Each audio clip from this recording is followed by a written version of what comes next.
Hola a todos, un gusto, buenos días. Hoy desde el Colegio de Odontólogos del Distrito 2, Avellaneda, tenemos el gusto, y la verdad es el gusto más que nada mío y el honor de tener a un profesor muy destacado como es el doctor Héctor Machado. El doctor Héctor Machado es cirujano maxilofacial. El doctor Héctor Machado es profesor adjunto de la asignatura Cirugía B de la Universidad Nacional de La Plata. También secretario de la Asociación Latinoamericana de Cirugía Bucomaxilofacial y consultor honorífico del Hospital San Juan de Dios. Ni más ni menos, doctor. Un gusto tenerlo con nosotros. Un Muchas saludo también gracias. de Alejandro Iglesias. Ale, un abrazo. Lo veo por allá al doctor Adrián Aval. Gracias, Adrián, por hacer la conexión y el contacto desde la Universidad Nacional de La Plata. Así que bueno, doc, un fenómeno. La Bueno, audiencia es tuya. bueno, muchas gracias. En principio agradecerte la invitación, agradecer al Consejo Superior, a la mesa directiva, la invitación para participar de las reuniones virtuales que están realizando con mucho éxito. Para mí realmente es un gusto y era algo, como te decía recién por privado, era algo que te debía, me venías pidiendo a Adriana Bala hace mucho tiempo y yo por diferentes motivos no podía asistir, y bueno, ahora estoy con vos cumpliendo una deuda, y ahora Adriana Val va a tener que pagar un asado por todo esto, ¿no, Orlando? Sí, obviamente. Ya está el Bueno, compromiso. bueno. Vamos, vamos a empezar a compartir pantalla, si ustedes me permiten. Ahí estamos. Bueno, como ustedes ven, el tema que vamos a desarrollar hoy es fibrina rica en plaquetas en odontología. En un principio, cuando comenzó la utilización de la fibrina rica en plaquetas, esta era solamente un medio para transportar factores de crecimiento derivados de la sangre y de la vascularización a los tejidos humanos. Posteriormente, con el avance del plasma rico en plaquetas por un lado y del plasma rico en factores de crecimiento, estimularon el desarrollo de las proteínas plasmáticas de la sangre en los tejidos, y lo cual utilizaban protocolos puramente naturales y que además nos proveía de una matriz de fibrina tridimensional. Hoy día, en la actualidad, hemos adquirido un gran conocimiento en lo que respecta a los factores de crecimiento.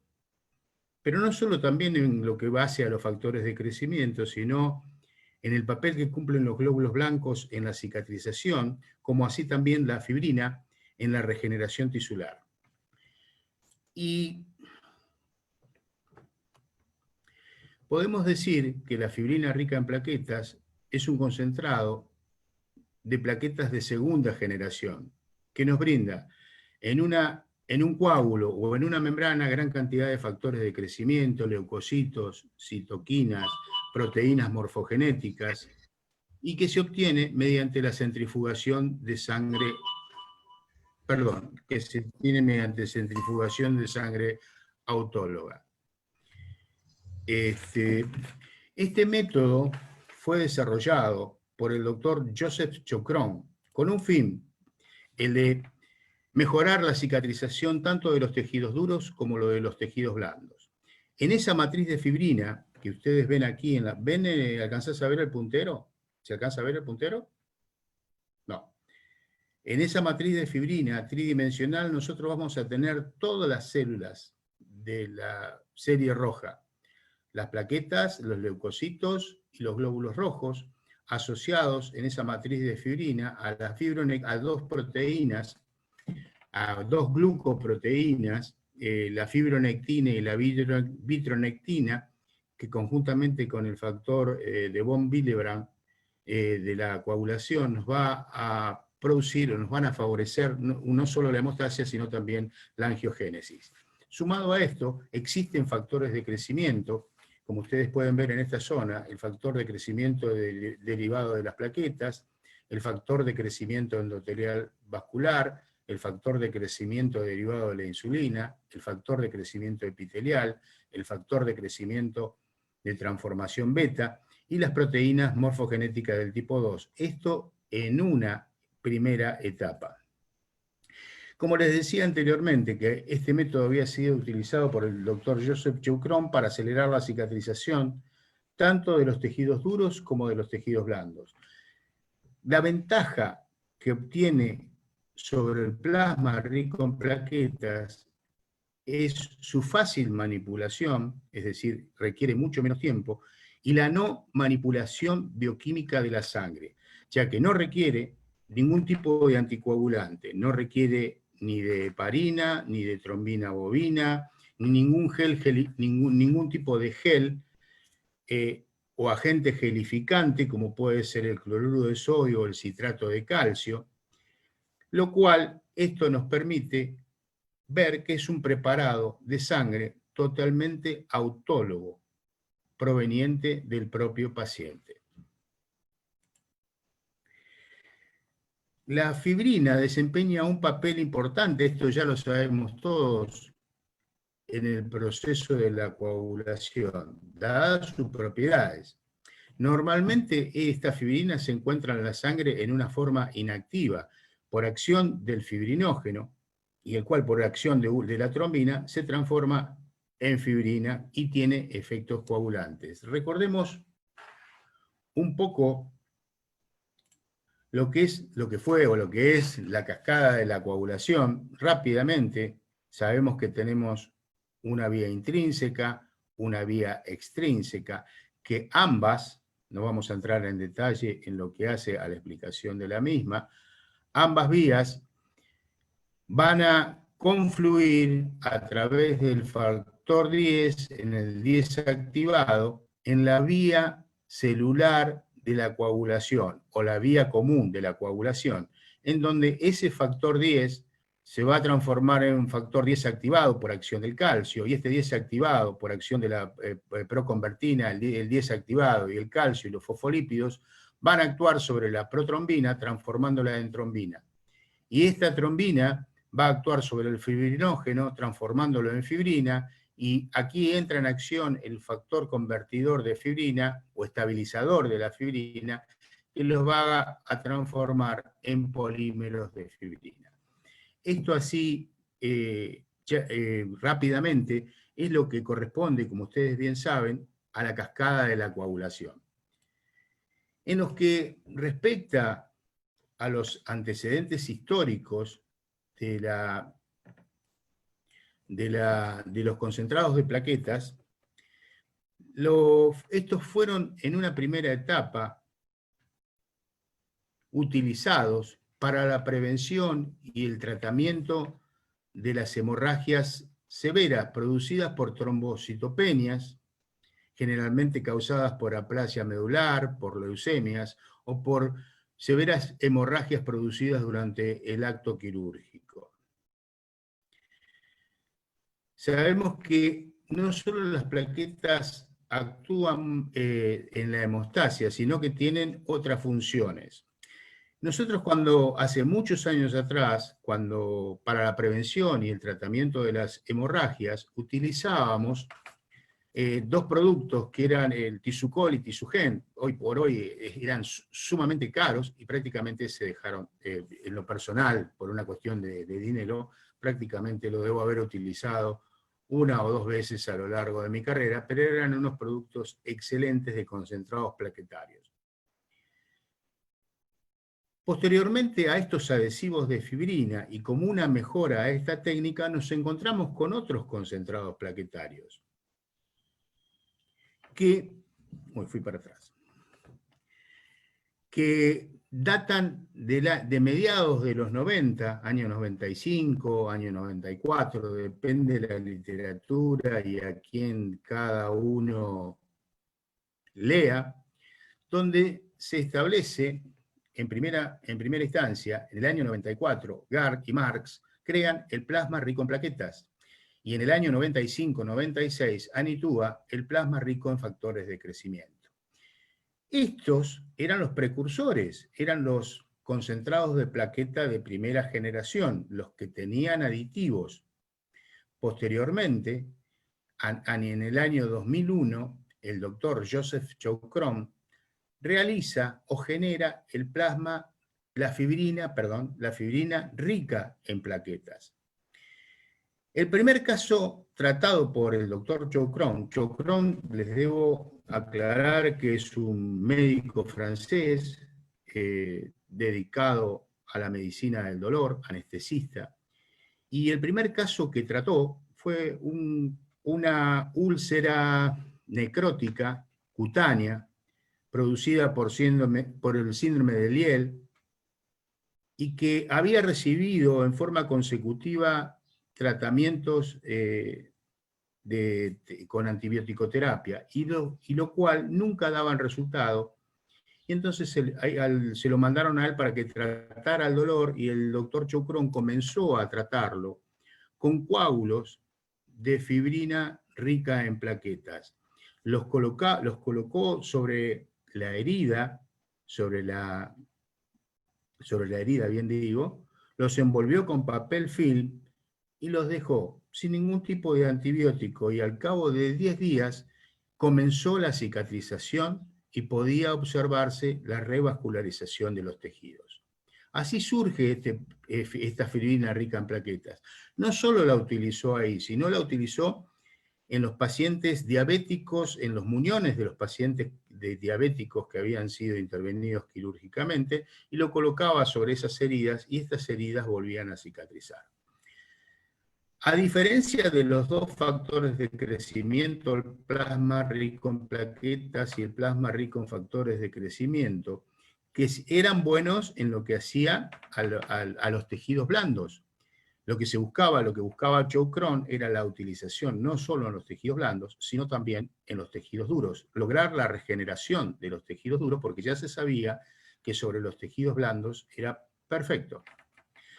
En el año 2014 esto continúa avanzando, y como ustedes ven en la parte inferior, se genera el plasma, la fibrina APRF, o fibrina rica en plaquetas activa, y el IPRF es el inyectable. Este inyectable, en el año 2019, deja de ser IPRF y pasa a ser SPRF. Es decir, que nosotros vamos a tener el APRF, o activa, fibrina rica en plaquetas, que no es otra cosa que un coágulo de fibrina en un tubo rojo envasado al vacío, que no tiene ningún tipo de aditivo. Este tubo es de vidrio revestido por plástico. Y el otro tubo, el IPRF, que es el inyectable, el tubo, como ustedes pueden ver, es naranja, con una capacidad de 9 milímetros, y lo que hacía era obtener la fibrina líquida. Este tubo era de plástico. ¿Y por qué uno de vidrio revestido de plástico y uno de plástico solamente? El tubo de vidrio para el APRF tiene un sentido: acelera la cascada de la coagulación. El tubo de plástico retarda el proceso de la coagulación. Cuando uno lo hace con esto, una vez preparado, cuando ya lo hemos centrifugado y obtenido el coágulo, el tapón, el socket o la membrana de fibrina, esto nos va a durar, podemos tardar hasta 4 horas en poder utilizarlo, mientras que el IPRF, como ustedes ven aquí líquido, si no lo hiciéramos así, coagula muy rápidamente, nos da un tiempo de 15 minutos. Muchos dicen, ¿y por qué este cambio? ¿Por qué realmente? ¿Y por qué ese cambio? ¿Puedo preparar el APRF y el IPRF en los tubos rojos? No, no se puede. Poder se puede, no se debe, porque si yo quiero hacerlo IPRF, lo voy a hacer líquido con un tubo rojo, pero me va a coagular muy rápidamente. Hoy en día lo que se está utilizando es el tubo verde, que es el SPRF, que no es otra cosa que utilizar el líquido, nuevamente líquido, aumenta la capacidad y el tubo también es de plástico.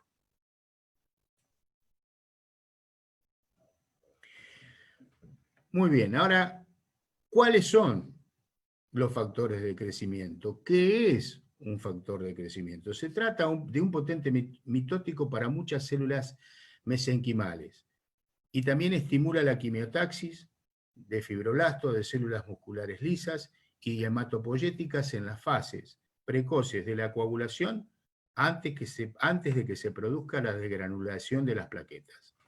Eso es un factor de crecimiento. Que existen varios dentro de las plaquetas. Por un lado, el factor de crecimiento derivado de las plaquetas, el factor de crecimiento endotelial vascular, el factor de crecimiento de transformación beta, el factor de crecimiento epitelial, el factor de crecimiento similar a la insulina y el factor de crecimiento fibroblástico. Todos estos van a actuar dentro de lo que es esa membrana o coágulo de fibrina o del IPRF inyectable. Tenemos grandes cantidades de estos elementos. Cada uno va a actuar en forma indistinta y con diferentes funciones. Ya hemos dicho que son potentes mitóticos. Voy a hacerlo breve la parte de factores de crecimiento porque esto habría que hablar mucho y bueno, lo quiero hacer mucho más sencillo y práctico. El factor de crecimiento derivado de las plaquetas es el principal factor de crecimiento y el primero que llega a la herida. Lo único que va a hacer, va a activar la generación de fibroblastos en el ligamento periodontal, promueve la proliferación y la capacidad de adherencia a los mismos, y en los osteoblastos estimula la acción de mitógena y la quimiotaxis, produciendo y desarrollando el crecimiento óseo. En lo referente al factor de crecimiento de transformación beta, fundamentalmente inhibe la reabsorción ósea, promueve la formación ósea y atrae en células por quimiotaxis, estimula la síntesis de la matriz extracelular y suprime la proliferación celular. Va a actuar sobre receptores como la serinatrionina y la proteinoquinasas. Es otro de los importantes factores de crecimiento que intervienen en este proceso. O el factor de crecimiento endotelial vascular, que va a intervenir en la quimiotaxis y en la proliferación de las células epiteliales. El factor de crecimiento fibroblástico, que interviene en la proliferación y diferenciación de fibroblastos y otras células mesenquimales. Aumenta la producción de fibronectina. Al aumentar la producción de fibronectina, lo que está haciendo que conjuntamente esta fibronectina es una glicoproteína, va a hacer que se genere mucho más en conjunto, que se produzca más rápidamente la angiogénesis, en forma conjunta con el factor de von Willebrand y la vitronectina, que son los desencadenantes del proceso de la coagulación, de la hemostasia o de la coagulación, de la cascada de la coagulación. Y favorece, como he dicho anteriormente, la angiogénesis.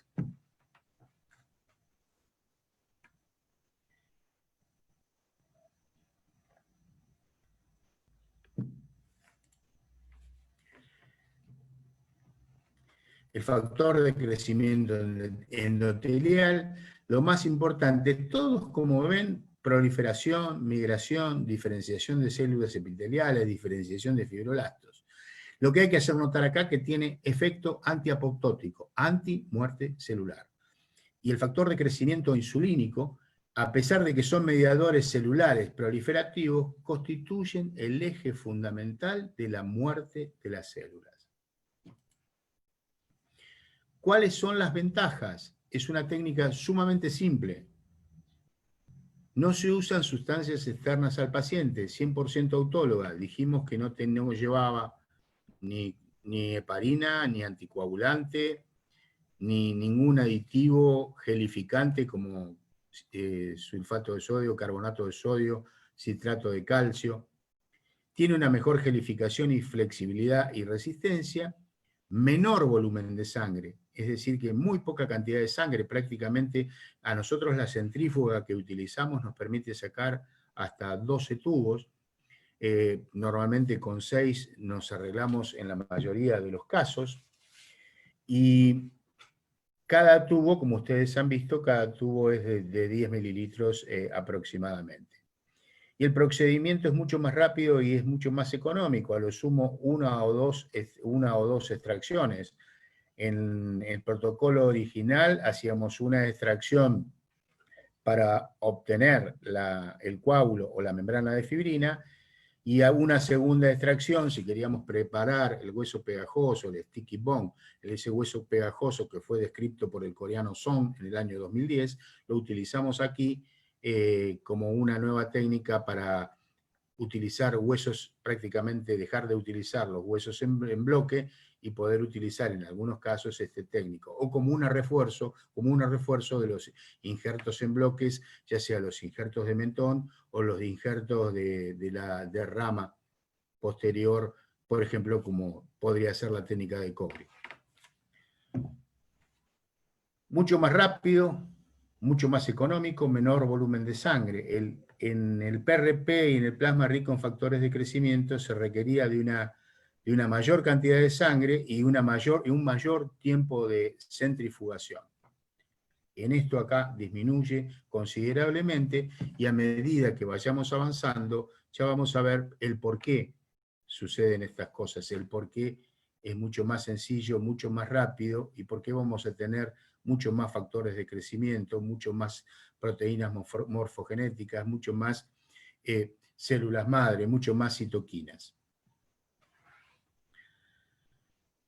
En lo que respecta a las ventajas, vamos a tener, como ustedes ven aquí, promueve la reparación de tejidos acortando los tiempos de espera. ¿Qué significa esto? Que si nosotros vamos a colocar un injerto. Ese injerto puede ser un autoinjerto, un aloinjerto, un senoinjerto o un injerto sintético. Si lo utilizamos solo, el autoinjerto, estamos entre 3 y 4 meses para que eso se solucione. Un aloinjerto entre 4 y 6 meses. Un senoinjerto tenemos que pensar entre 6 y 8 meses, y un injerto sintético alrededor de más de 10 meses. Al utilizar la fibrina rica en plaquetas, lo que nosotros acortamos son los tiempos de espera a la mitad. Y eso es fundamental. Otra de las ventajas que puede ser expuesta y ser reemplazada por encía. En estos casos, esto se refiere a la periodoncia. Si nosotros tenemos en cuenta lo que es la clasificación de Miller, que lo divide en 4 clases, la fibrina rica en plaquetas tiene resultados excelentes en lo referente a la primera y a la segunda clase de Miller. No sirve para la tercera y para la cuarta clase, donde hay que utilizar ya injertos de tejido conectivo. Es posible suturar la encía. ¿Por qué es posible suturar la encía? Porque esta membrana tiene una gran resistencia. Y aparte de todas estas ventajas que son excelentes, disminuye el riesgo de infección, disminuye el dolor posoperatorio. A diferencia de lo que ocurría con el plasma rico en plaquetas, con el plasma rico en factores de crecimiento, que lo que hacían era retardar la cicatrización, fundamentalmente por el uso de todos los aditivos que les he mencionado anteriormente.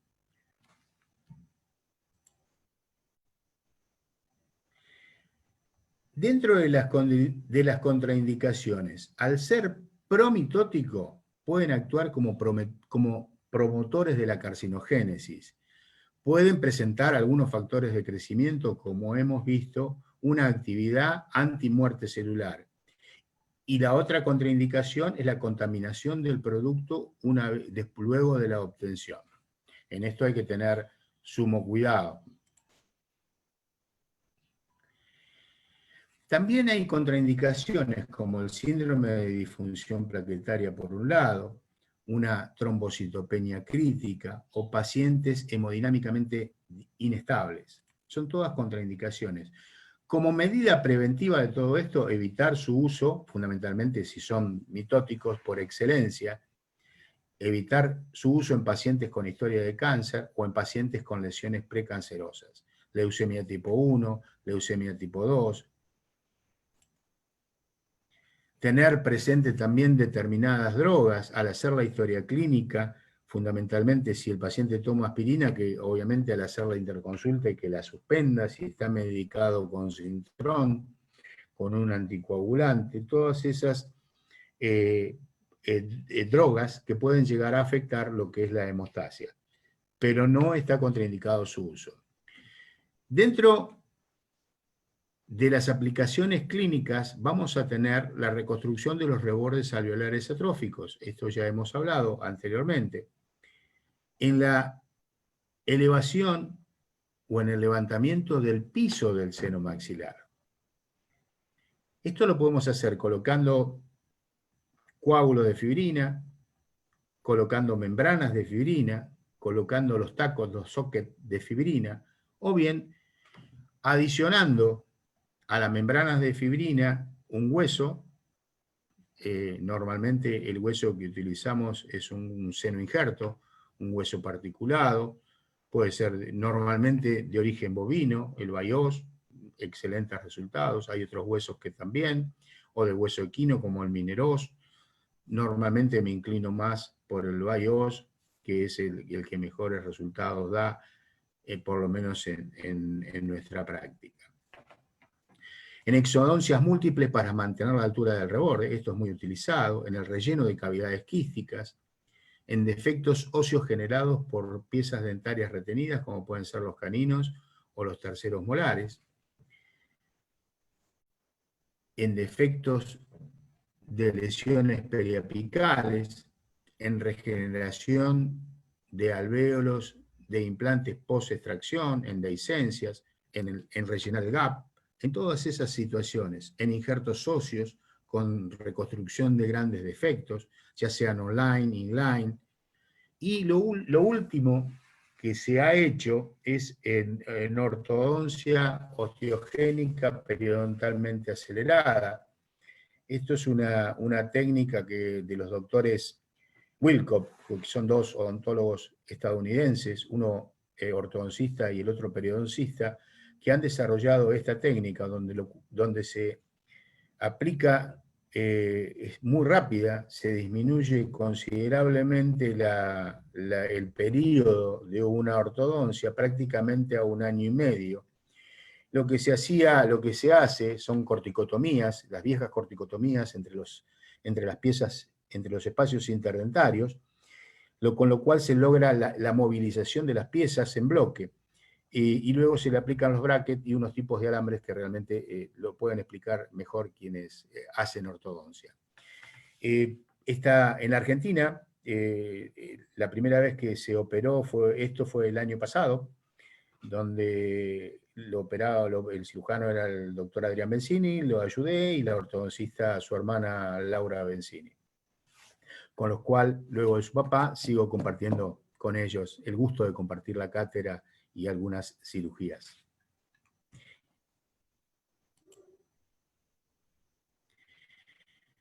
¿Cuál es el mecanismo de acción que tienen estos elementos? A nivel celular, como lo dije, es un potente mitótico, inhibe la muerte celular. Es angiogénico, estimula la formación de nuevos vasos sanguíneos que irrigan la zona, mejorando de esta forma toda la cicatrización, toda la regeneración. Lo que hace es estimular que los periodontoblastos se ven estimulados por los factores de crecimiento. Se forma un coágulo de fibrina por la agregación plaquetaria y los factores de crecimiento son liberados al medio. Ahora, ¿qué es lo que sucede? ¿Cómo funciona todo esto? Porque esto es muy fácil, muy rápido de decirlo. ¿Qué sucede en un mes? Y lo primero que sucede en la primera semana son liberados los factores de crecimiento al medio. El primero que llega era el factor de crecimiento derivado de las plaquetas.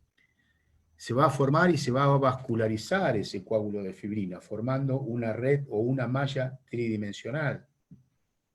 El factor de crecimiento de transformación beta estimula la mitosis y la diferenciación en osteoblastos, que son los formadores de hueso, y los osteoblastos maduros secretan matriz ósea y colágena. En la segunda semana continúa el proceso de cicatrización y regeneración, se inicia la angiogénesis capilar y alrededor del día 14 ya hay permeabilidad capilar, ya hay sangrado, ya comienza perfectamente la cicatrización. Ya les voy a explicar por qué ocurre todo esto. En la cuarta semana el injerto está revascularizado, se inicia el proceso de reabsorción y remodelación y se continúan liberando los factores de crecimiento al medio. Es decir, que en esto hay una gran diferencia, mientras que con el plasma rico en plaquetas, con otros factores plaquetarios, lo que obtenemos es una gran liberación en los primeros momentos, por ejemplo, del plasma rico en plaquetas con respecto al IPRF o al APRF.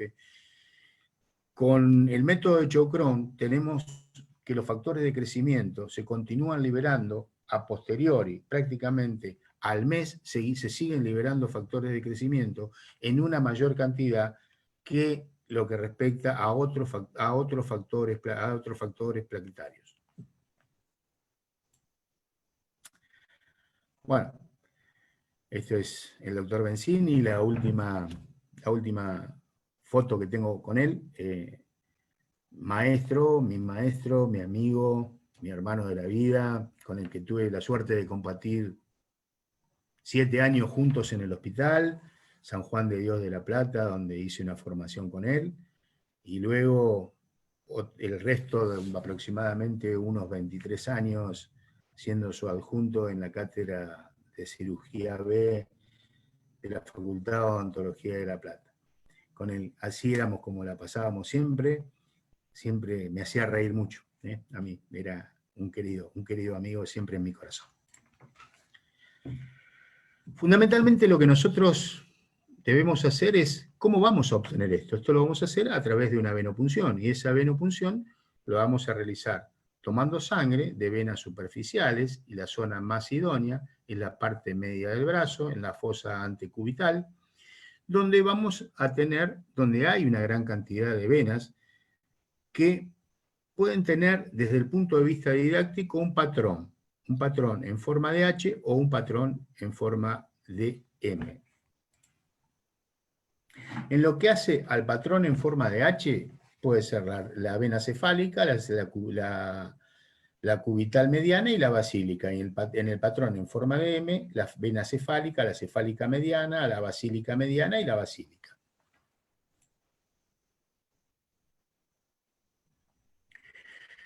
Debemos tener en cuenta, preferiblemente no debemos extraer en miembros donde se haya colocado una vía. Evitar zonas que contengan grandes cicatrices o quemaduras, evitar zonas con hematomas y evitar venas trombosadas poco elásticas y de paredes endurecidas. Normalmente, les dije, en la parte media del brazo, en la fosa antecubital, donde tenemos, por un lado, la vena cefálica, la vena basílica, la cefálica mediana, la cefálica mediana, la basílica mediana, la vena cubital, la vena radial. También podemos tomar del pie y también podemos tomar del dorso de la mano, de la vena o del arco dorsal metacarpiano. Son venas donde podemos seguir tomando sangre.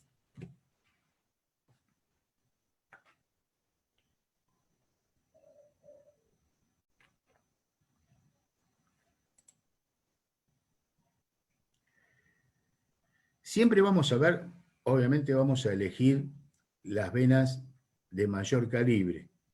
Debemos masajear suavemente el brazo con un algodón embebido en alcohol y vamos golpeando la zona para tratar de favorecer que esa vena se exponga. Palpación y fijar la vena con los dedos en caso de que haya flacidez. Y otra forma de poder detectar una vena es por transiluminación.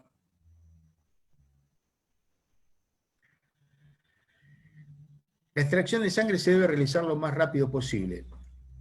Se debe realizar lo más rápido posible. Debemos tardar entre 15 y 20 segundos por tubo, porque si no, va a fracasar la calidad del coágulo de fibrina. Y una vez extraída, antes de introducirla, mientras seguimos extrayendo los tubos rojos o los tubos verdes de IPRF, los seguimos moviendo lentamente para que no se inicie la cascada de la coagulación.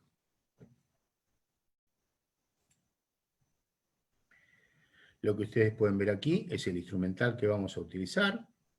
Por un lado el lazo, los tubos de APRF, los tubos rojos son de APRF, recuerden, son de 10 milímetros, son totalmente vacíos, son de vidrio y recubiertos de plástico, sin ningún tipo de aditivo en su interior.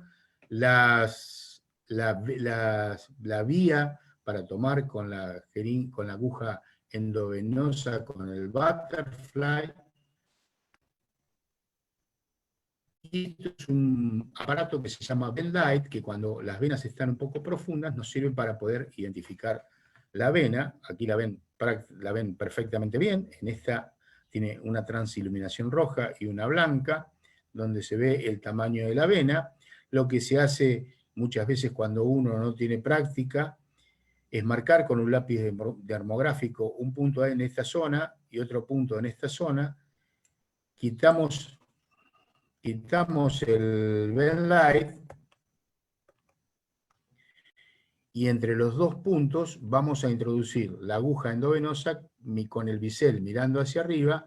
Luego lo que hacemos, soltamos el butterfly y lo fijamos con un adhesivo y ya estamos en condiciones de realizar la extracción de sangre. Prácticamente en 2 minutos podemos extraer 6 tubos, si lo hacemos en forma rápida y el paciente está entrenado. Normalmente, ¿quién lo hace esto? Normalmente yo trabajo, si las venas son les voy a ser muy sincero, si las venas son superficiales, directamente lo puedo hacer yo. Pero normalmente tenemos en el equipo una técnica hematóloga que viene y hace solamente la extracción de la sangre y todo el resto del procedimiento lo realizo yo.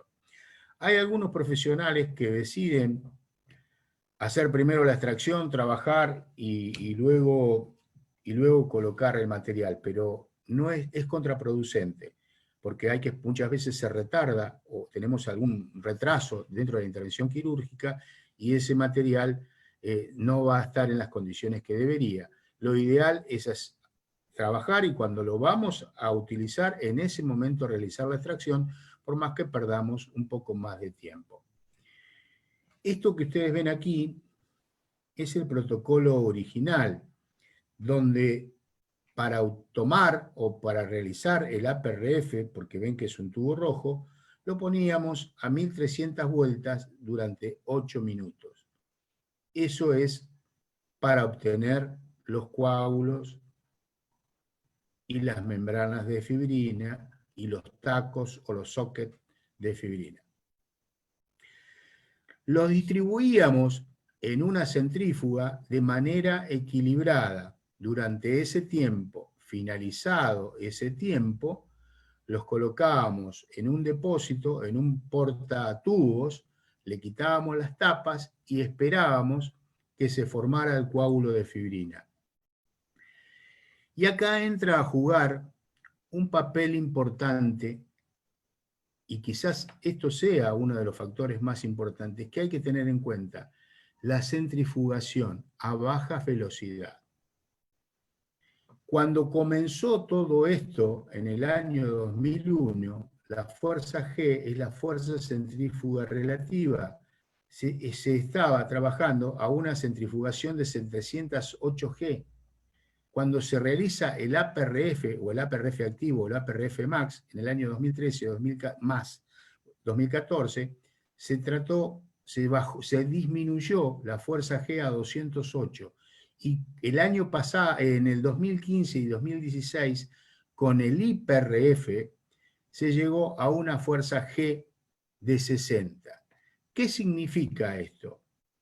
Que a medida que disminuye la fuerza G, aumenta la cantidad de factores de crecimiento y de células inflamatorias en la matriz de fibrina. Si tenemos suerte va a cambiar.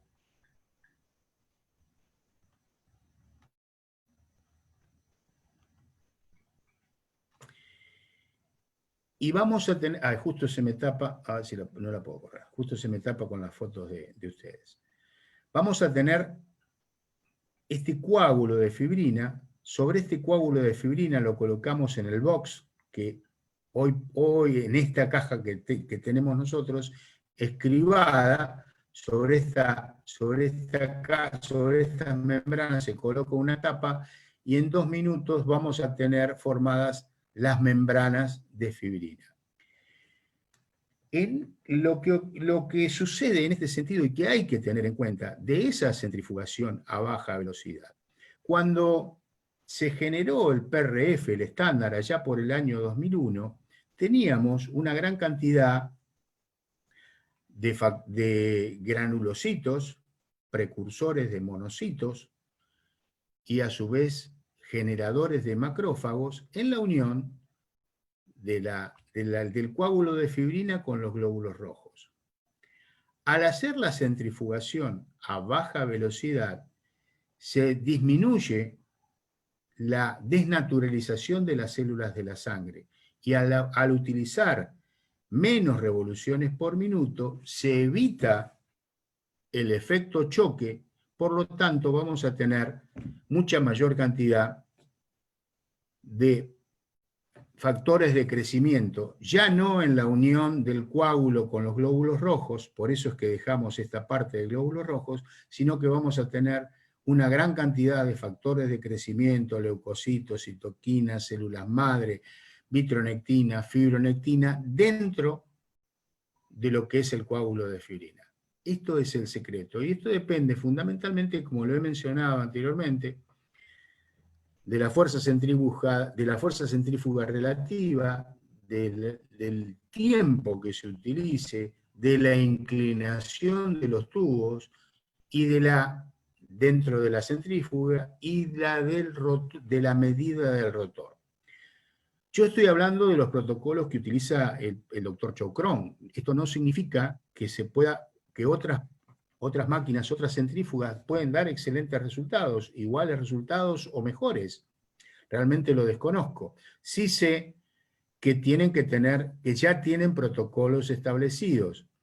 Y esto se lo digo con conocimiento de causa, porque antes de tener acceso a todo esto, yo intenté con la centrífuga del hospital, y si bien macroscópicamente tenía una consistencia similar, desde el punto de vista con el microscopio de barrido, directamente era nada que ver, no servía, no tenía las mismas características, no teníamos absolutamente pocos factores de crecimiento, pocos monocitos y pocos macrófagos, que en definitiva, yo les dije que teníamos gran cantidad de granulocitos en todo ese sector, precursores de los monocitos, precursores de los macrófagos. Estos macrófagos son los que nos van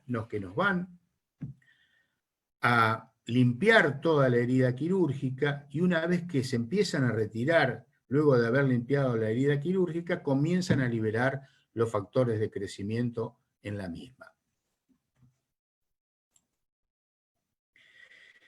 ¿Qué podemos obtener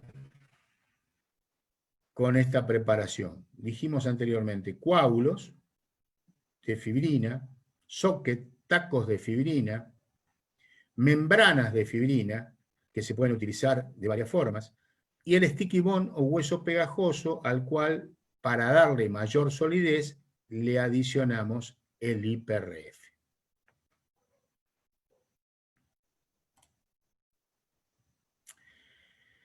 Aquí vamos a ver este caso clínico, ya empezamos a ver los casos clínicos, pasamos toda la parte pesada.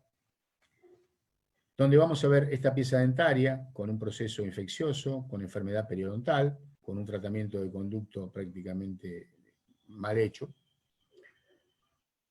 La vista clínica de la pieza dentaria. Estamos tomando la muestra, vamos a utilizar APRF, 4 tubitos, distribuidos sincrónicamente, 13 minutos, 13.300 revoluciones durante 8 minutos. Lo depositamos sobre en el portatubos, esperamos el tiempo correspondiente, los diferentes coágulos de fibrina, los cuales vamos a depositar en estos tubos plásticos que tiene, aquí no se ve, pero hay como un pistón que lo va a empujar hacia abajo y vamos a obtener 3 tapones o tacos. Realizada la extracción, colocamos los tapones o tacos dentro del lolo correspondiente, suturamos que aquí se había desgarrado, no es necesario afrontar los labios de herida, simplemente se realiza la sutura con el fin de sostener el taco que no se salga, nada más que para eso, dar un cierre perfecto de la herida.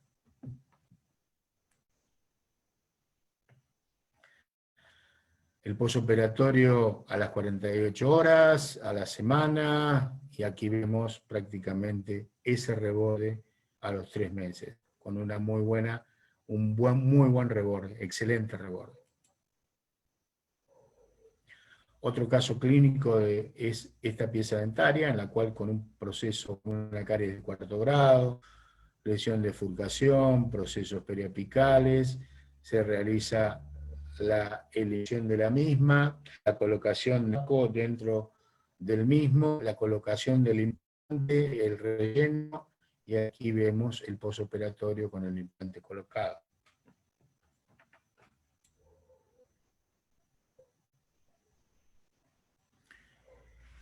Otro caso clínico, donde vamos a hacer la eliminación, hicimos la eliminación de la pieza, la colocación, y solamente la sutura con hilo de nylon sosteniendo la membrana de fibrina. Prácticamente es perfectamente compatible. Si esto lo hiciéramos poniendo hueso y una membrana de colágeno por arriba, directamente tendríamos que lograr un cierre hermético, cosa que no se logra. Si se expusiera esa membrana de colágeno, habría que eliminar porque se va a contaminar.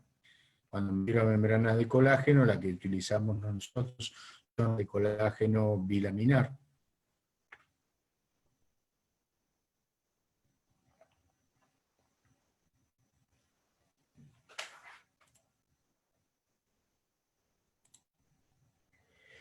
Este es otro caso clínico donde hay un implante portador de una perimplantitis. Se decide realizar la explantación del mismo, el alvéolo totalmente vacío, prácticamente no hubo que realizar ningún inconveniente, las diferentes membranas para formar los tacos de fibrina, como está hecho aquí, se coloca el taco de fibrina, se mantiene en posición, se afronta simplemente para mantener el taco en posición.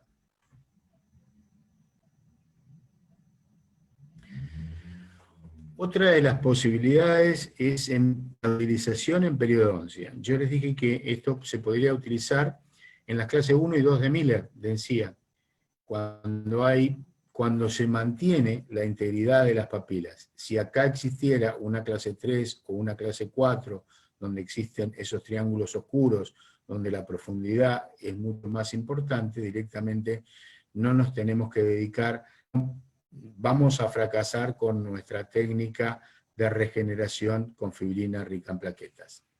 Y acá lo que ven ustedes es que en este paciente es ese cambio de coloración a este nivel, la pérdida la pérdida de hueso por vestibular, el implante prácticamente, miren cómo se ha reabsorbido todo esto, lo que se hizo fue tratar la superficie del implante con ácido cítrico, colocación de diferentes membranas de fibrina, y con un colgajo basado coronal lo llevamos nuevamente a la posición. Esto es a los 15 días. Miren ustedes lo que es al mes. Ya se está, aquí ya se formó la papila y aquí ya se está terminando de formar la papila.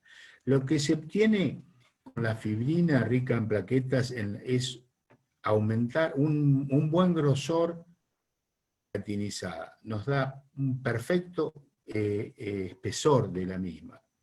Si yo tuviera otra lesión, como puede ser, como les mencioné anteriormente, una clase 3 o una clase 4 de Miller en lo que hace encía, yo ya no puedo utilizar esto, porque voy a fracasar. Si no, tengo que utilizar otro tipo de regeneración y me inclino fundamentalmente por los injertos de tejido conectivo tomados del paladar, colocados como una técnica sándwich y por encima, o bien en forma libre, o bien colocado con un colgajo desplazado apical. Con eso sí voy a tener excelentes resultados. Entonces, les vuelvo a repetir, clase 1 y 2 de Miller, con la fibrina rica en plaquetas no hay ningún tipo de inconveniente. En clase 3 y 4 de Miller, con la fibrina rica en plaquetas, vamos a fracasar. No lo hagamos porque vamos a fracasar. Otro caso clínico de este implante lo hicimos en un curso que yo daba en el Colegio de Odontólogos Distrito 1 en ese momento. Era un curso de cirugía, pero tentomaxilar, pero cayó este chico y recién teníamos la centrifugadora, lo miro y realmente era una picardía porque el implante estaba rehabilitado, pero estaba colocado en fíjense lo que es el eje, a este nivel, y este implante estaba hacia vestibular, cuando en realidad tendría que haberse colocado desde la parte central hacia palatino para tener hueso por lo que era la superficie vestibular. Prácticamente no había nada de hueso, se traslucía parte de la coloración del metal por debajo, y tenemos, fíjense lo que era la encía, cómo había disminuido con un cambio de coloración a este nivel, y le presentamos y le planteamos realizar un coronal con la aplicación, retirada por supuesto, con la aplicación de membranas de fibrina. Solamente, sin colocar ningún tipo de injerto, limpiamos la superficie del implante con ácido cítrico. Aquí veíamos esa pérdida, pero teníamos la papila. Fíjense que conservábamos esa papila. Aquí ya estábamos en los límites, pero había papila. Aquí vemos cómo va evolucionando a los 15 días, al mes. Así vino con esta encía, y fíjense cómo ha cambiado esta encía por esta encía queratinizada, aumentando el grosor y la coloración, lo que nos da una idea de una buena salud gingival, y ha mantenido su adherencia. Prácticamente es un excelente resultado. Otra de las posibilidades de utilizar la fibrina rica en plaquetas es en los procesos quísticos, en las lesiones periatrales, en este caso de esta pieza dentaria en la cual se la sobreobturó, para hacer la pisectomía correspondiente. Levantamos un colgajo, aquí se ha realizado una incisión en arco de Parch, levantamiento del colgajo, realizamos la quistectomía, la apicectomía, la pisectomía correspondiente, y hay diferentes opciones de relleno. O bien podemos usar los tacos de fibrina, los coágulos de fibrina o las membranas de fibrina. O, en su defecto, si ustedes desean, también podemos colocar un hueso pegajoso, un sticky bone con IPRF líquido. En este caso, se utilizó solamente las membranas de fibrina. otro caso clínico donde ustedes pueden ver pacientes rehabilitados con coronas de canino a canino, perdón, de lateral a lateral, donde hay una imagen radiolúcida que en la tomografía computada se puede ver que a este nivel había totalmente adelgazado, a este nivel no había hueso, o sea que desde el punto de vista clínico teníamos en fondo del surco vestibular una coloración rojo-vinosa con fluctuación a este nivel inferior y con crepitación en el nivel superior, características clínicas de un quiste de origen inflamatorio, tal cual dio la biopsia. Levantamos un colgajo, fíjense ustedes, en realidad acá se hizo esta incisión, en principio dudé, pero decidí esta incisión porque no tenía los límites precisos de lo que era, si bien tenía miedo de que este quiste llegara mucho más arriba, y si yo realizaba otro tipo de incisión, llámese la de Wasmund, por ejemplo, tenía miedo de que la incisión me cayera sobre la cavidad y realmente me generara luego un problema postoperatorio.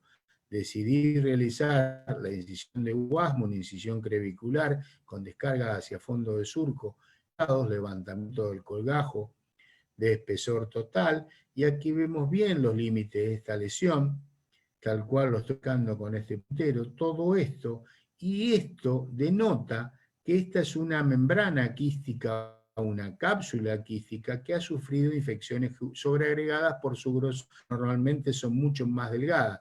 Cuando se intenta hacer el decolado a este nivel, la ruptura de la membrana, y esto es la salida de colección purulenta, que no es normal en un quiste. Esto es producto de una infección sobreagregada, porque los quistes son de contenido líquido, semilíquido o un gas, nunca tienen contenido purulento. Una vez realizado esto, limpiada la zona, realizados los lavajes, tomamos con una pinza y comenzamos a hacer el decolado de toda la cavidad, la apicectomía correspondiente, la luz quirúrgica, las extracciones de sangre, y aquí vemos cómo estamos separando la serie roja de las membranas o de los coágulos de fibrina. Recordemos lo que les dije anteriormente, a este nivel existen también, ahora ya están distribuidas por membrana, pero a ese nivel también existen granulocitos, monocitos y gran cantidad de factores de crecimiento. Directamente vamos a utilizar, creo que son prácticamente 6 tubitos.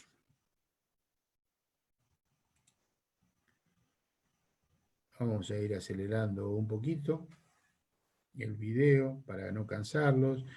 Prácticamente ven lo que es todo lo que es la serie roja, cortamos, mantenemos, separamos y dejamos siempre una parte de glóbulos rojos para mantener esas células a ese nivel.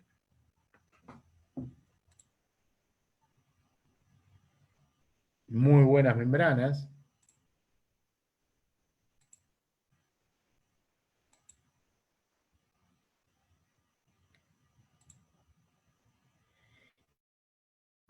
Colocamos la última. 6 membranas de fibrina. Como en esta cavidad vamos a colocar aproximadamente 1 gramo de hueso, por cada medio gramo de hueso utilizamos una membrana de esta. Sobre estos coágulos se coloca una tapa. Al colocar la tapa en 1 minuto se produce la membrana de fibrina, el exudado sobrante va a la parte de la caja, que es el injerto que nosotros vamos a utilizar.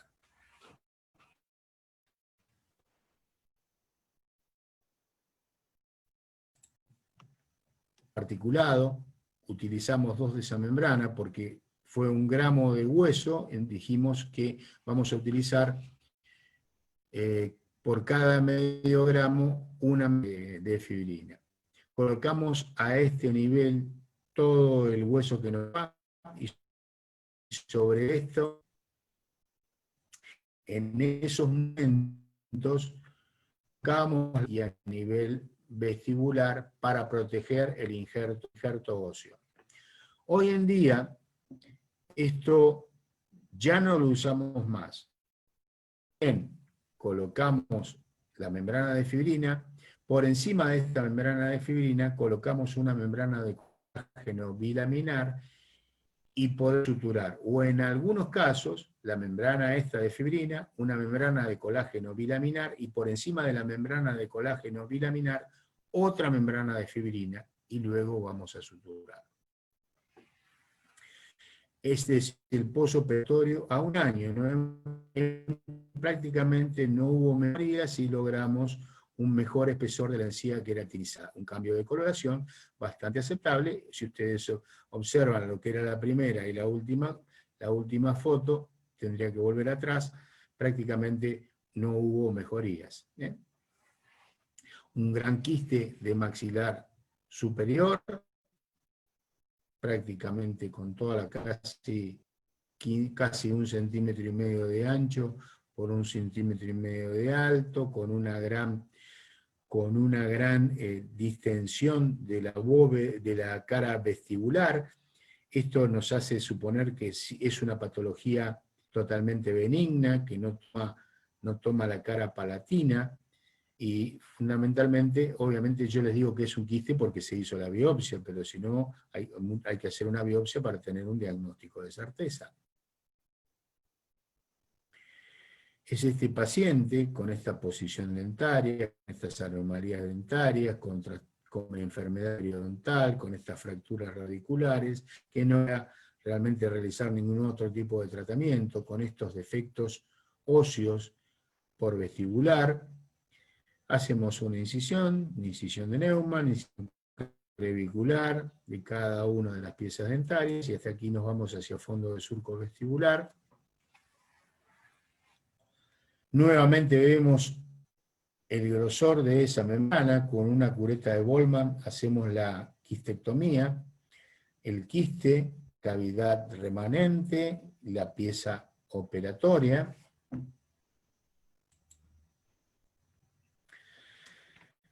La eliminación de cada una de las piezas dentarias, y aquí vemos totalmente la cavidad vacía, totalmente limpia, con un hueso perfectamente sano, donde vamos a colocar nuestro sticky bone, nuestro hueso pegajoso. En lo personal prefiero realizar este hueso, lo podemos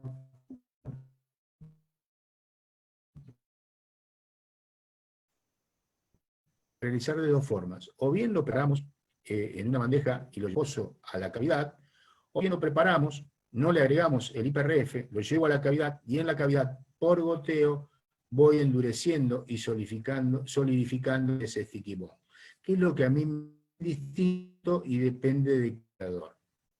Nuevamente aquí, ustedes pueden la membrana, el sticky bone, las membranas de fibrina, la sutura y el reborde que se ha logrado. Así vino con este defecto óseo a este nivel y a este nivel, y así nos quedamos prácticamente eso a los 3 meses, y aquí tenemos donde hemos hecho la sutura correspondiente, donde habíamos levantado ese clavo. Fíjense lo que se ha ganado en espesor, prácticamente en 3 meses ya estamos en condiciones de hacer rehabilitación protética. Otro caso clínico que vemos de un quiste, esto es seno maxilar, cómo ha desplazado el seno maxilar este proceso quístico, el tamaño de la lesión en la pieza 21, que bien la tabla, no solo la tabla vestibular, sino la tabla lingual, en íntimo contacto con mucosa nasal, tal cual ven aquí, y que sigue manteniendo una lámina muy, pero muy fina de tejido óseo, lo cual lo separa, y hay un estado de salud de ese seno maxilar, lo que nos favorece a nosotros en la realización de la técnica.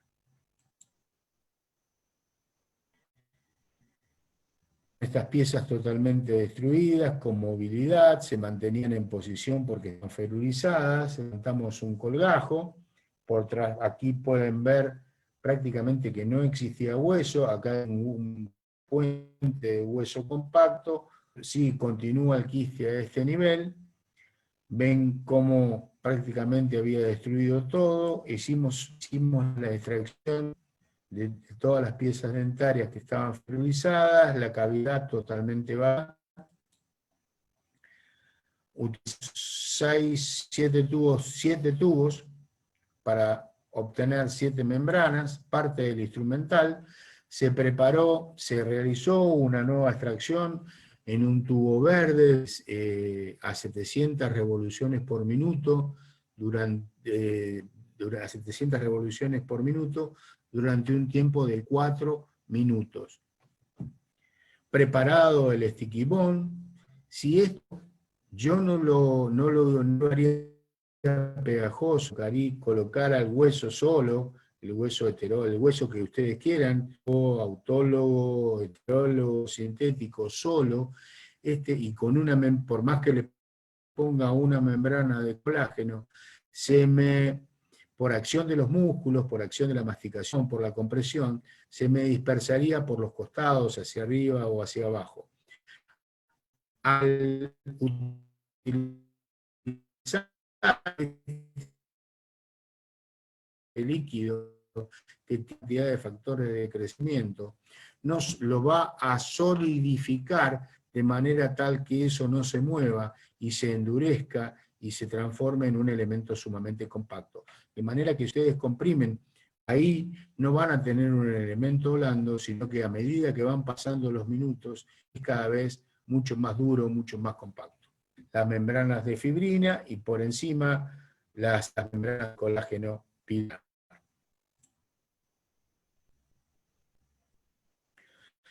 Este es un caso muy especial de una chica con fisura, con flap, con una fisura labio-alveolar.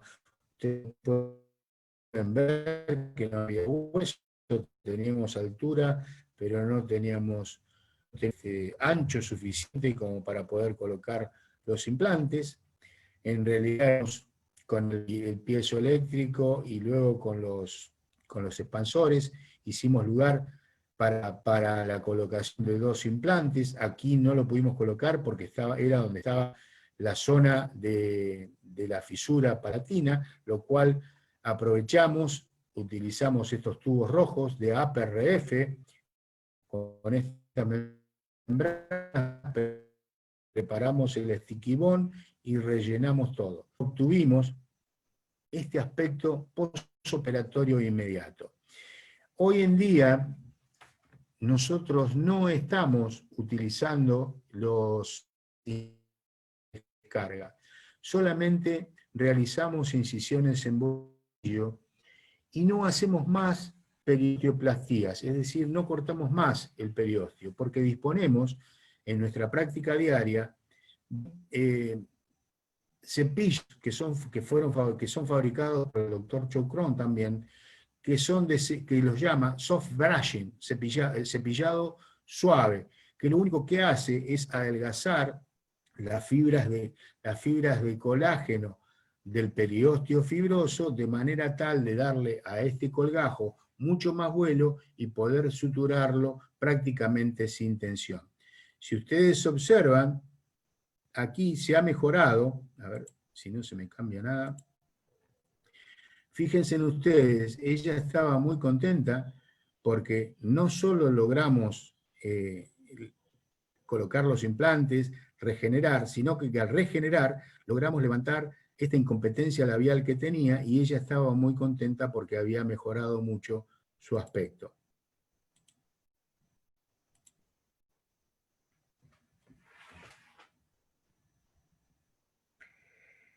Este es un paciente que fue el primer caso clínico de una doctora, la doctora Alejandra, una compañera de cátedra, en la cual, como era una paciente, no se quería operar con anestesia general, y Alejandra decidió operar, con anestesia local, perdón, Alejandra decidió operarla con anestesia general, Fíjense en ustedes el estado de estas piezas dentarias, de estos restos radiculares, tenía un implante por ahí perdido, se le hizo las extracciones de cada una de las piezas dentarias con grandes dehiscencias, observar, dehiscencias que se marcan a este nivel, se colocaron los implantes, colocó muy bien Alejandra en ese momento los implantes. Las diferentes, yo solamente lo que hacía era la parte técnica, o sea, me echaron de la mesa quirúrgica y era, como era el primer caso que estábamos operando, hicimos toda la preparación de las membranas, unas excelentes membranas, y luego preparamos en el bols el hueso pegajoso, el sticky bone, al cual le habíamos agregado 2 membranas. Lo llevamos esto con una espátula correspondiente a la boca del paciente y luego ven ahí en la punta de la aguja se está colocando el IPRF. Esto, a medida que lo van colocando, se va solidificando, se va endureciendo y va tomando un aspecto totalmente, un aspecto compacto, sumamente compacto, muy duro. Fíjense ustedes, así terminó, acá ya estaba de una dureza bastante considerable, sobre eso se colocó todas estas membranas de fibrina. Fíjense ustedes el volumen que se obtuvo. Tal fue el volumen que tenía confeccionada una prótesis provisoria, una prótesis completa, para llevársela en el momento, directamente no se le pudo poner porque no le entraba en la boca debido al gran volumen que habíamos obtenido. Lo que tiene de todo esto bueno es su buena cicatrización, su rápida cicatrización, prácticamente sin ningún tipo de efecto antiinflamatorio, sin infección, libre de infección. Y donde vemos el posoperatorio al mes, donde tenemos todos los implantes colocados con una muy buena regeneración ósea a ese nivel. Prácticamente recuerden lo que era la imagen pre, donde había grandes dehiscencias y pérdida de sustancia y grandes defectos óseos, y se pudo mejorar y manejar de esa manera. Otro caso clínico, esto corresponde al esposo de Alejandra, un querido amigo, también compañero de la cátedra, el doctor Massimiliano Ricoso, que, bueno, lo fuimos a operar a Luján, donde miren esto, no era un paciente de él, sino que él iba a operar, era el cirujano, y yo lo fui a asistir con la parte técnica. Un gusto para mí poder trabajar con Maxi, que me enteré después de mucho tiempo que yo era su tutor, nunca me enteré, o sea, me dijo hace 2 días, hace unos meses atrás. Bueno, lo que ven en la parte clínica, se le hizo un levantamiento de piso unilateral, con ventana lateral, como ustedes pueden ver aquí, la colocación de los diferentes implantes,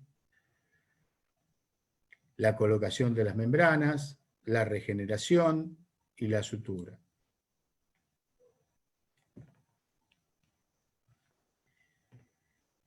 Otro caso clínico, de este lado, donde vamos a ver la eliminación de estas 2 piezas dentarias, donde hay un hueso suficiente.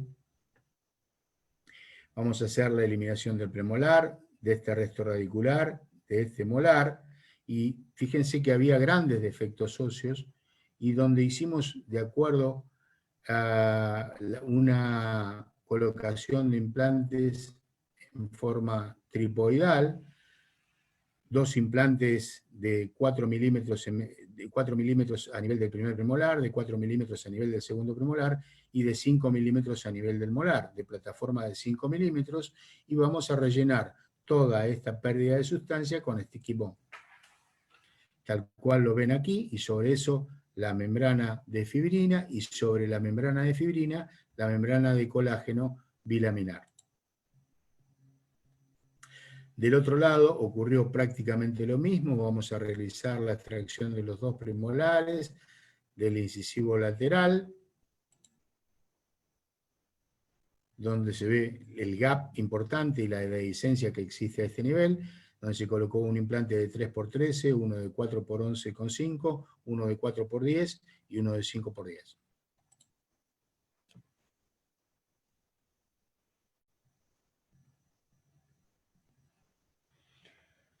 La finalización del hueso pegajoso, otro caso clínico que vamos a ver, donde se va todos estos dientes con enfermedad periodontal, tal cual lo ven en la imagen tomográfica, con gran movilidad. Se realiza la extracción de todas y cada una de las piezas dentarias con importantes dehiscencias, tal cual lo muestra la imagen. Colocamos los implantes. Hicimos el sticky bone, el relleno por vestibular, el aumento del reborde, la confección a los 3 meses de una barra, prácticamente 2 barras, porque era una barra seccionada, 3 implantes de un lado, 3 implantes del otro, una completa, y esa es la imagen posoperatoria del paciente. Otro caso clínico, esto fue antes de la cuarentena, de una paciente a nivel de la pieza 47, con un diámetro de 6, con un buen hueso suficiente en el sentido vestíbulo-lingual, y 10,85 hasta el techo del conducto dentario inferior, donde vamos a realizar, y en lo que hace a la extracción también del primer premolar, donde hay prácticamente muy poco hueso, y 8 milímetros y un poco más lo logramos poner más hacia lingual, había un poco más de hueso. Pudimos poner los 2 implantes, aquí con el Venlight, donde se localiza la vena, los 2 implantes, el relleno, con el sticky bone y la colocación de las membranas y la sutura. Otro caso clínico con estas piezas dentarias, se colocaron 2 implantes, uno a nivel del lateral, el otro a nivel del central, la colocación del hueso particulado del sticky bone y por encima, dándole aumento vertical y horizontal, una membrana de fibrina, el posoperatorio con los 2 implantes y con una muy buena integración. La sutura a puntos separados. Este es otro caso de maxilar superior, donde se le realiza la extracción de las piezas dentarias anteriores, la colocación de aquí donde hay una dehiscencia se decide no colocar implantes, se colocaron 3 solamente, las diferentes membranas de fibrina, y lo que se está haciendo es una colocación para darle vuelo, una colocación de membranas de fibrina por vestibular y por palatino, y luego se va a realizar el cepillado suave de ese colgajo. Ven ustedes que no hay ningún tipo de incisión de descarga.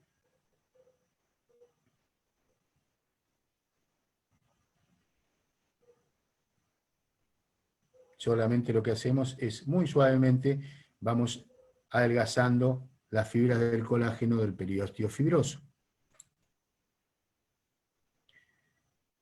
Aquí lo vemos, varios tubos, otro caso clínico como este, enfermedad periodontal grave, hacemos las extracciones, 2 implantes colocados, colocación de sticky bone a este nivel, tal cual lo ven ustedes, y nuevamente el cepillado suave para darle vuelo a ese colgajo. Le podemos dar el vuelo que nosotros querramos, depende de la necesidad y depende del tamaño del injerto que nosotros vamos a colocar. Siempre primero hacemos cepillado y luego hacemos la colocación del implante. Esto lo hacemos muchas veces de manera preventiva para tratar de cubrir y darle vuelo por vestibular, darle espesor por vestibular y tratarlo de colocar los implantes lo más lingualmente posible en el maxilar superior y lo más palatinamente posible en el maxilar superior, para tener buen hueso por vestibular.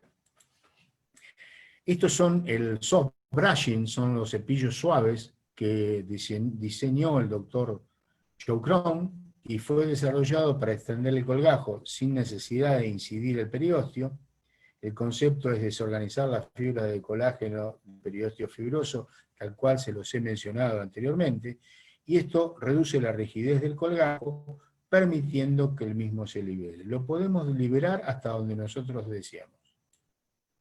Otro caso clínico, todas donde ven prácticamente estas piezas dentarias están en el aire, eliminación de las piezas dentarias, preparación de la membrana de fibrina, colocados los paralelisores, los dos implantes colocados y sobre esos implantes las membranas de fibrina y el caso terminado en la última imagen.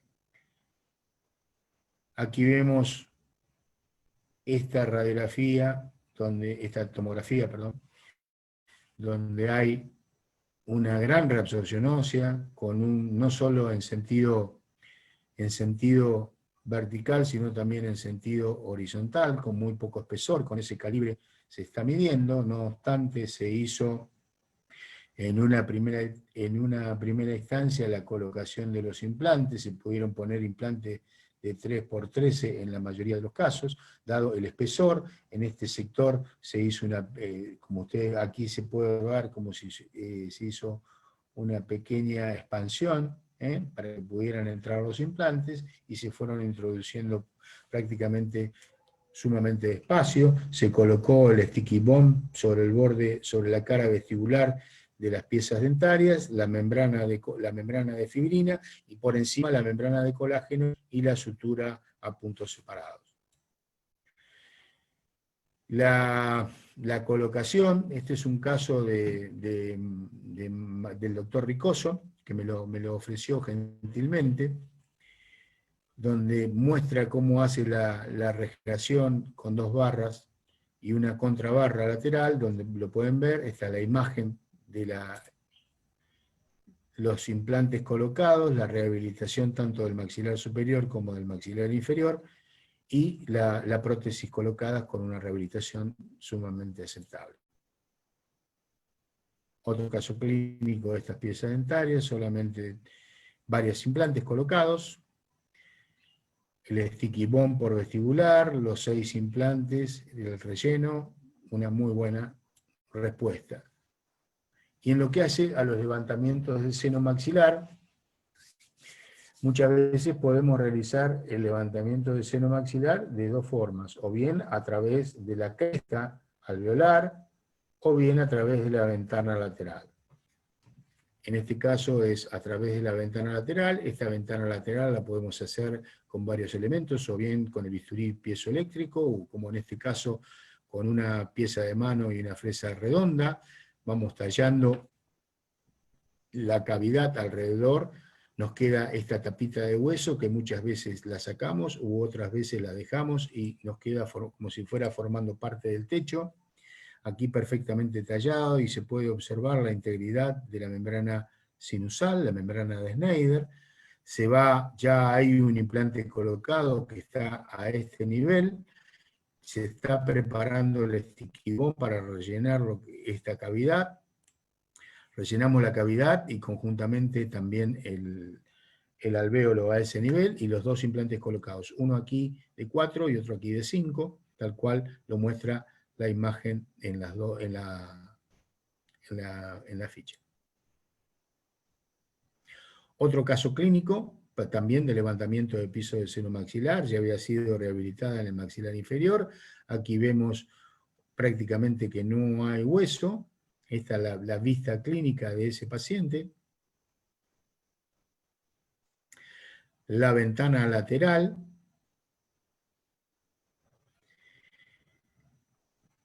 Lo que muestra esto es cómo está funcionando la membrana, haciéndolo respirar. Esta membrana fue perforada. A esa membrana perforada se tomó una membrana de fibrina y se la colocó en el fondo. Se esperó unos segundos y se hizo respirar nuevamente al paciente, y veíamos la total integridad de esa membrana. Una vez que hemos visto la integridad de esa membrana, procedimos a colocar los 2 implantes, uno de 4 y uno de 5 de plataforma, con el relleno de la cavidad con sticky bond, APRF e IPRF. Como ven acá, ya colocando las membranas, la sutura a puntos separados.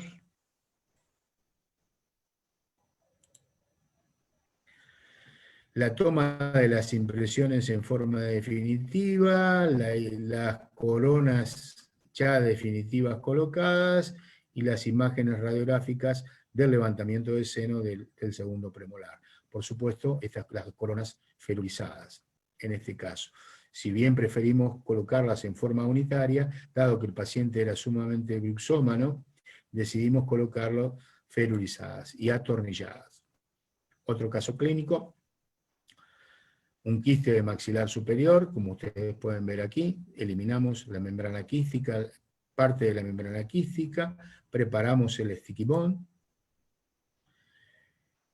levantamos, tallamos el lecho, el neoalvéolo para colocar los implantes, rellenamos con sticky bond, tallamos los lechos para colocar los 3 implantes, las membranas,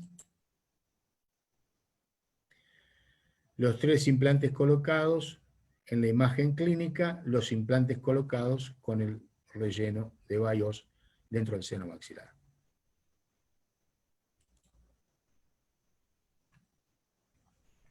Otro caso clínico también de un levantamiento de piso de seno. Fíjense ustedes que no hay una gran neumatización del seno.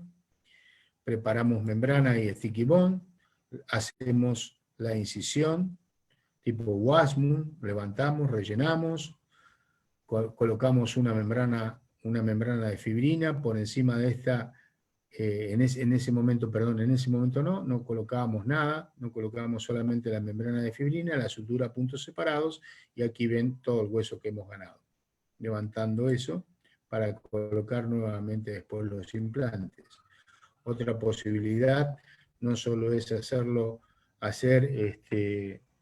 las osteotomías con fresa redonda y pieza de mano, sino que los podemos hacer con el bisturí piezoeléctrico, como muestra este caso, y esto es bueno para demostrar que muchas veces cuando se hace demasiada presión sobre los insertos del piezoeléctrico, se puede llegar a perforar y lesionar la membrana, que en otros casos tendríamos que suspender la técnica, tratar de suturar, lo cual resulta sumamente difícil, prácticamente muy difícil. Tenemos que colocar si no tuviéramos el PRF, colocaríamos una membrana de colágeno bilaminar y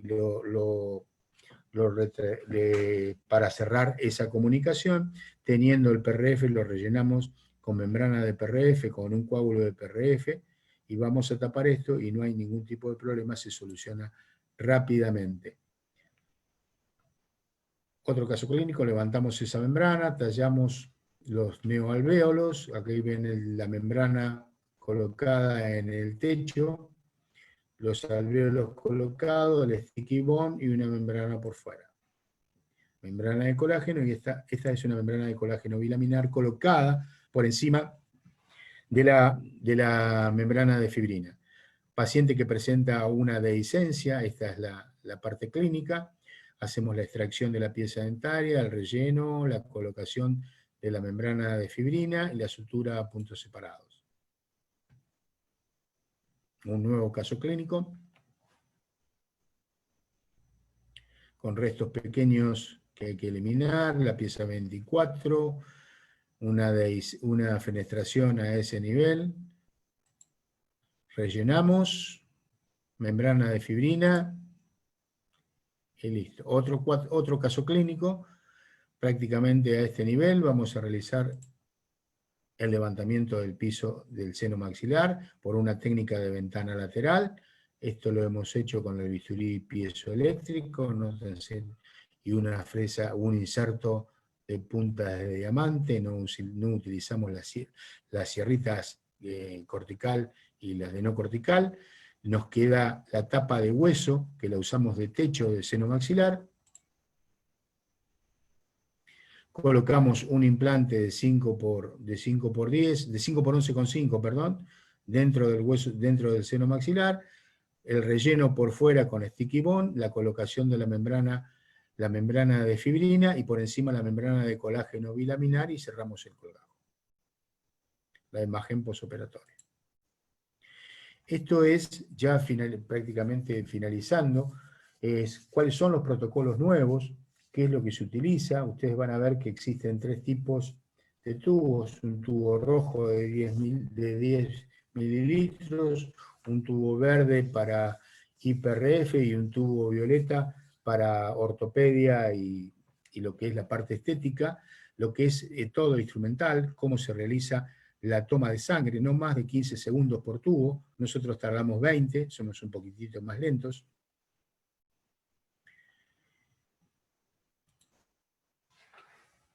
Y el tiempo es de 1300 revoluciones por minuto durante un tiempo de 14. Nada que ver con los tiempos originales de 1300 vueltas y 8 minutos. Con esto vamos a obtener las membranas de fibrina. Una vez obtenido ese coágulo de fibrina, tal cual ustedes lo ven aquí, lo que vamos a hacer es separar el coágulo de la parte roja, manteniendo parte de esa membrana. En esta nueva caja ya no está la parte cribada, sino que existe esta ranura aquí, para hacer muchas veces una incisión sobre lo que es la membrana para obtener, para poder pasar por ahí o el tapón de cicatrización o bien el tapón de cierre del implante y hacer una técnica poncho. La membrana ya obtenida, esto luego de 1 minuto o 2 minutos ya está prácticamente formado, y lo que queda aquí en la otra caja, como era cribada, este exudado iba debajo de la caja, y si vamos a realizar el sticky bond, nos sirve para homogeneizar el injerto. Aquí lo que se va a hacer es un tapón, un socket. Aquí se ve que existe un cilindro, estos cilindros blancos, y esto que es un pistón. Este pistón, ahora lo vamos a ver cómo se utiliza, siempre la misma técnica, de los coágulos de fibrina eliminamos la parte roja, o de los glóbulos rojos, colocamos en cada uno de estos elementos, de cada de esos cilindros, y luego con el pistón lo llevamos hasta esta altura, haciendo una leve presión, de manera tal que se va eliminando el exudado y va a llegar prácticamente hasta ahí. No se debe profundizar más de eso, ¿eh? Como muerca, nunca más hacia abajo, nunca hacia arriba, justo en la medida, y se va a obtener este tapón de fibrina, que va a servir o bien para rellenar un seno maxilar, o bien para utilizarlo en el mantenimiento del reborde alveolar cuando uno realiza una extracción sin necesidad de sticky bond. El sticky bond acaba de utilizar un tubo de APRF y uno de IPRF o SPRF, lo último, durante un tiempo de 13 minutos, de 14 minutos a 1300 vueltas en el APRF. Vamos a tener 4 tubos rojos y 1 tubo verde. Este rojo es para compensar, pero no tenía absolutamente nada. Finalizada la centrifugación, obtenemos el IPRF, el cual estamos tomando en esta membrana, en esta jeringa. Lo vamos a mezclar con el biomaterial para homogeneizarlo. Ese hueso es un hueso BIOS, que si nosotros nada más que hacemos eso en 10 o 20 minutos, ya está formado el sticky bond. Si yo esto lo quiero acelerar, le tengo que agregar 1 o 2 membranas de fibrina. Cuanto más membranas de fibrina, más rápido se va a producir la coagulación de ese sticky bond o hueso pegajoso. Lo tomamos de ahí, lo sacamos.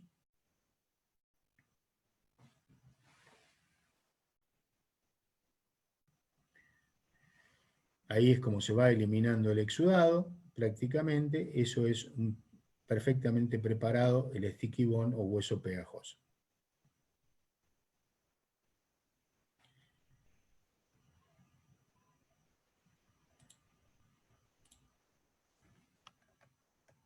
Esta no la vamos a ver.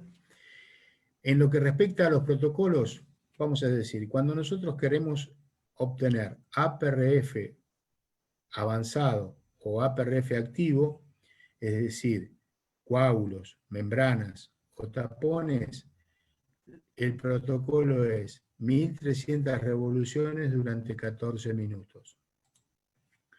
Si yo quiero producir membranas de sticky bond grandes con IPRF líquido, lo voy a hacer a 1300 revoluciones por minuto durante un tiempo de 14. Si quiero preparar IPRF en mujeres, este líquido lo voy a utilizar a 700 revoluciones por minuto durante 3, y el IPRF en hombre a 700 revoluciones por minuto durante 4 minutos. Esos son los protocolos.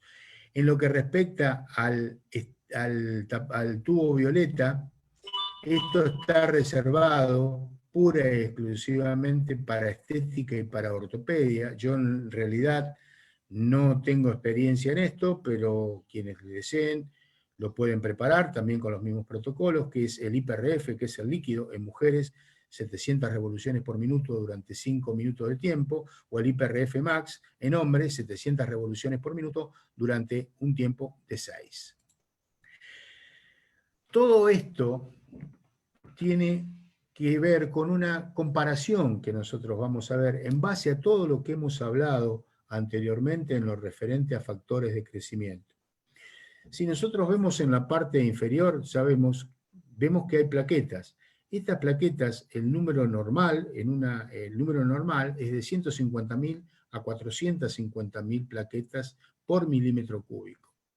Si yo lo comparo lo que es el IPRF, el inyectable, con el plasma rico en plaquetas o con el plasma rico en factores de crecimiento, voy a ver lo siguiente, que en lo que respecta a las plaquetas hay un aumento, tanto en el PRF como en el plasma rico en plaquetas, como en el plasma rico en factores de crecimiento, pero no hay una diferencia sustancial. Vemos que hay 690.000 contra 632.000 contra 605.000. Siempre todo a favor del PRF. Si vemos los leucocitos, ya acá se nota enormemente. Esto es lo importante. La gran cantidad de leucocitos que existen, de glóbulos blancos, 14.420 por milímetro cúbico contra 680 en el plasma rico en plaquetas, contra 92 por milímetro cúbico en el plasma rico en factores de crecimiento. En lo que respecta a los monocitos, 121 por mililitro contra 2 en el plasma rico en plaquetas y contra 1 mililitro en el plasma rico en factores de crecimiento. Y en los linfocitos, fíjense ustedes, 8.500, una diferencia enorme, al igual que con los glóbulos blancos, contra 500 en el plasma rico en plaquetas, contra 54 por mililitro en el plasma rico en factores de crecimiento. Todo esto quiere decir que plaquetas, leucocitos, factores de crecimiento y fibrina forman una matriz tridimensional, lo que nos asegura a nosotros una cicatrización rápida, segura, eficaz, y que tratando de lograr el éxito clínico respetando siempre el protocolo. Recuerden que la fibrina no es algo mágico, sino que tiene que seguir pautas y preceptos biológicos ya establecidos.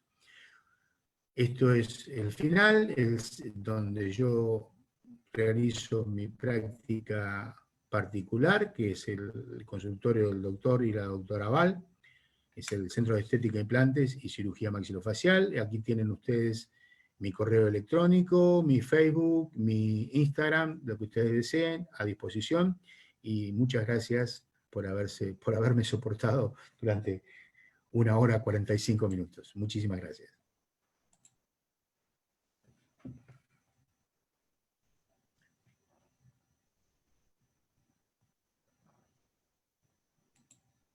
Si desean formular alguna pregunta, a su disposición. Hola, Doc. Hola. ¿Me escucha? Sí, perfecto. Bien, la verdad que muy contentos, muy conformes con la charla. Sí hay un par de preguntas que querían hacer los odontólogos. La primera era, ¿qué centrífuga recomienda para poder trabajar? Yo te voy, o sea, para trabajar, la que uso yo es la centrífuga del doctor Chocron. La que ustedes vieron ahí es la Duo. Hoy por hoy existe la Duo 4, que es la última, la que permite una mayor cantidad de protocolos. Lamentablemente eso no se vende acá en la Argentina. No hay eso, esta centrífuga acá en la Argentina. No sé cuál se está comercializando. Cualquier centrífuga es buena, en tanto y en cuanto siga los protocolos y esté directamente, tenga un protocolo establecido para realizar esto. No te puedo decir cuál es, no conozco otras. Bueno, esa fue la doctora Karina Elba Montañez Torres. La pregunta de la doctora Ana María, que no entendió la función del factor von Willebrand. El factor von Willebrand lo que actúa es favoreciendo, como desencadena la cascada de la coagulación conjuntamente con la vitronectina y la fibronectina, nos va a activar la angiogénesis también. Bárbaro, doc. Y otra pregunta de la doctora Ana María, ¿cómo se pide el plasma para inyección? ¿Cómo se pide la orden o cómo? ¿Cómo? No, ahí no entendí. Claro, ¿cómo se pide para hacer la extracción de plasma? ¿Cómo se pediría si tienen que hacerla en algún laboratorio o pedirla para... Supongo que la pregunta va enfocada al trabajo que tienen que hacer cuando van a hacer una cirugía. Sí, dos cositas. Primero que no es plasma. El plasma es una cosa. El plasma es el plasma rico en plaquetas o plasma rico en factores de crecimiento.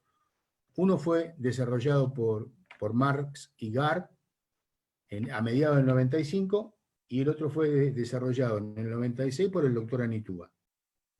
Eso es plasma rico en plaquetas, que tiene solamente un desarrollo y en ese momento lo utilizaban para todo. Esto es fibrina rica en plaquetas.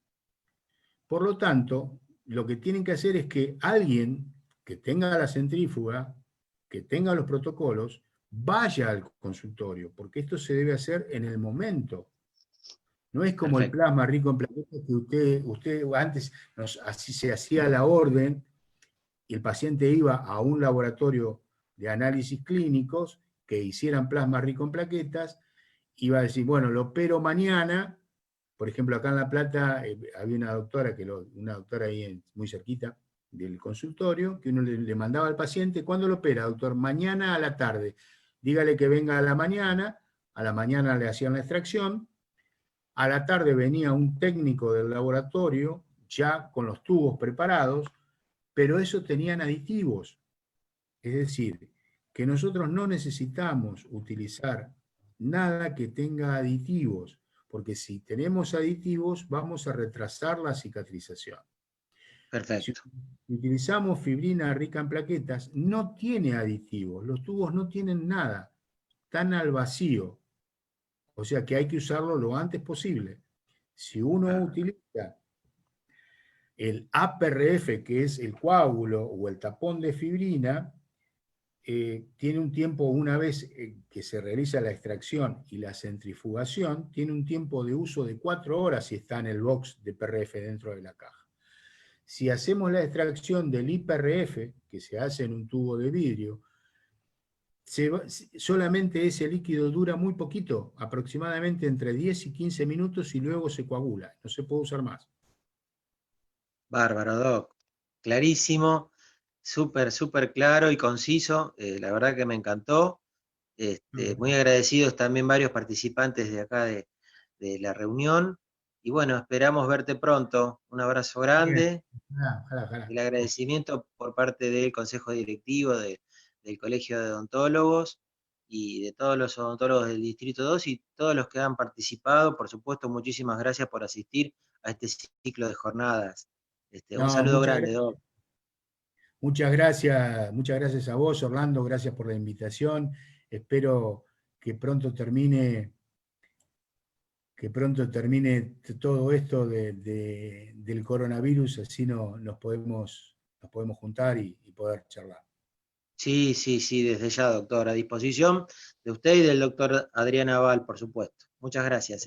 Bueno, un gusto nuevamente. Hasta pronto. Chao. Chao, Gracias a hasta todos. pronto. Chao, chao. Muchas gracias a todos. Hasta luego.